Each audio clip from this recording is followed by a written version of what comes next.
کتاب الزواجر میں علامہ ابن حجر حکمی مکی رحمۃ اللہ علیہ یہ روایت نقل کرتے ہیں کہ بنی اسرائیل کی ایک عورت حضرت موسیٰ علیہ السلام کے پاس آ کر یہ عرض کرنے لگی کہ یا حضرت، مجھ سے ایک بہت بڑا گناہ سرزد ہو گیا ہے اور میں نے اس گناہ سے توبہ بھی کر لی ہے، مگر آپ بھی میرے لیے دعائے مغفرت فرمائیں تو بہتر ہے۔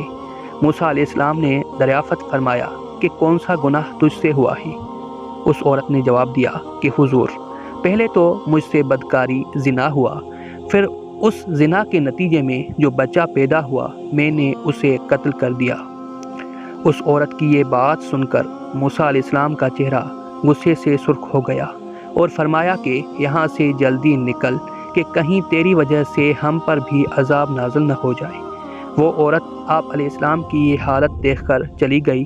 اس کا جانا تھا کہ حضرت جبرائیل امین علیہ السلام تشریف لائے اور فرمایا، اے موسیٰ، رب العالمین آپ سے یہ پوچھتا ہے کہ اس عورت سے زیادہ کوئی بری عورت اور اس عورت کے اس برے فعل سے زیادہ کوئی برا فعل آپ کی نظر میں ہے؟ موسیٰ علیہ السلام نے جواب دیا کہ بھلا اس سے زیادہ دوسرا برا فعل کیا ہوگا؟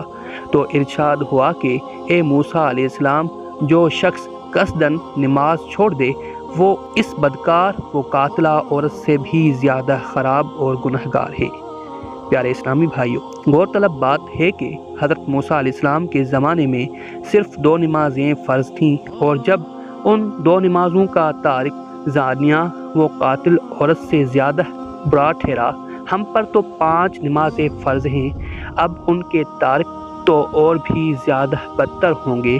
اور یہ بھی سوچنے کی بات ہے کہ اگر کسی شخص کی بیوی معاذ اللہ بدفعلی کی مرتکب ہو جائے تو غیرت مند خاوند کس قدر ناراض ہوتا ہے اور بالآخر ایسی عورت کو چھوڑ بھی دیتا ہے، مگر یہاں اکثر شریف خاندانوں کی عورتیں مطلق نماز نہیں پڑھتی، لیکن ان کے خاوندوں اور رشتہ داروں کو ذرا بھر پرواہ نہیں ہوتی۔ حالانکہ مذکورہ بالا روایت کے مطابق بے نماز عورتیں بدکار عورتوں کی نسبت اللہ عز و جل کے نزدیک زیادہ بری ہوتی ہیں۔ اللہ تعالیٰ توفیق خیر عطا فرمائے۔